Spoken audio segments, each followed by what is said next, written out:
Монтана, коледна украса. Жалко, че е страшна мъгла и не може да се види колко е красиво.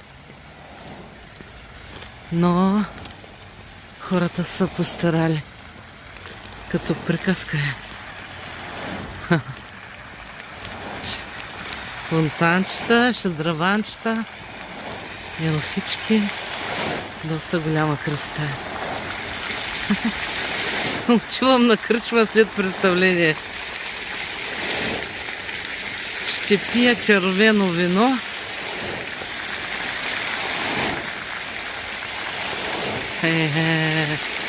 То направо си едно съм в приказка. Чувствам се като принцеса. Ето. Много. Много е красиво.